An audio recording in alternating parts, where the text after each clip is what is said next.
So it took 65 days for Biden to come out and face the press. After watching, it makes sense why it took him so long, right? He was fixated on his little booklet, shoveling papers and even at times reading directly from his notes to a question. Makes you wonder how scripted some of these questions may have been. But even with that, he still struggled. Well, joining me now to break it all down is body language expert and former Army interrogator, Gregory Hartley. Gregory, great to have you on the program. Thanks, Grant. Thanks for having me here. All right, so I want to get right to it. I'm going to roll the first soundbite. Biden, in an odd moment, he kind of yells about America and building it back. Roll it. The middle class, hardworking people and people struggling to get in the middle class, they built America, and unions built them. The third reason I said I was running was to unite the country. Yeah. So what's he yelling about there, Gregory? Yeah, I think he's practiced a lot of this. As a matter of fact, I'll give you a tell to know when he's rehearsed something and what's prepared right after I say this. But when he thinks he needs to be passionate, that's his way of being passionate. When he does that a couple of times in the speech, which is a little odd. But after everything he is really prepared, he does a verbal click. He goes, and you'll hear that after everything that's prepared versus when he's talking off the cuff, he doesn't make that sound. The other thing about Biden is that he typically holds his hands up, keeps himself on the rails. When one of those hands will drift off, he's going off the rails.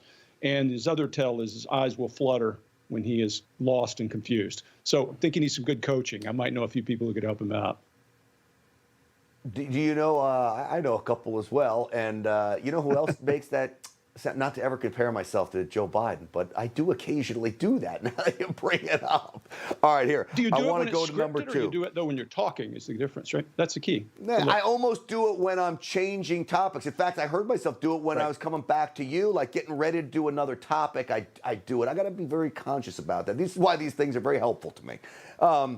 Here, he forgets in the middle. Let's roll this soundbite. I'm going to say something outrageous.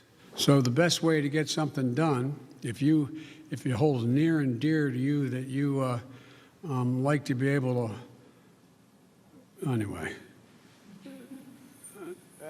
Anyway, Gregory, why don't you pick up what he wanted to say here?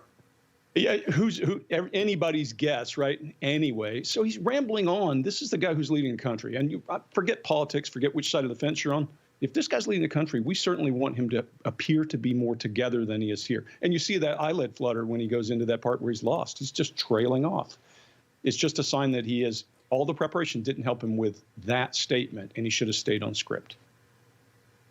Yeah, I think he just has an inability to stay on script. He forgets. It is clear to me he is forgetting where his train of thought is going.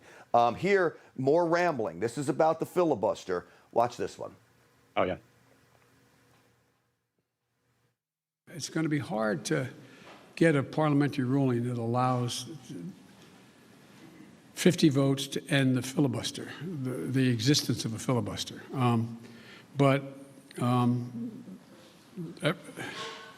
It's not my expertise in what the parliamentary rules and how to get there are, but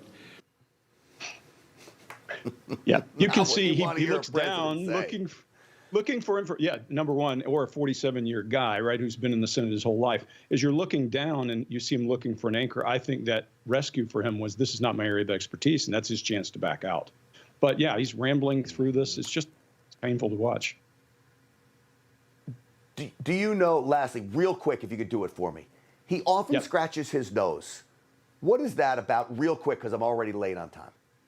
Yeah, so scratching your nose really means nothing. When a person does it all the time, it may be an adapter. It's their way to release nervous energy. We all do it, whether it's that tick or whether it's you rubbing your fingers. It's just a way to release nervous energy. All right. Interesting. Gregory Hartley, great having you on. Thank you. Thank you for service to this country as well. We'll get you on again soon. Hey, I'm Rob Finnerty. Thanks for watching. If you enjoyed this video, please join the conversation in the comments below. Don't forget to subscribe, too. Hit the bell icon to be alerted to breaking news. And remember, there's a whole lot more on Newsmax TV, America's fastest growing cable news network. Newsmax TV, we're real news for real people.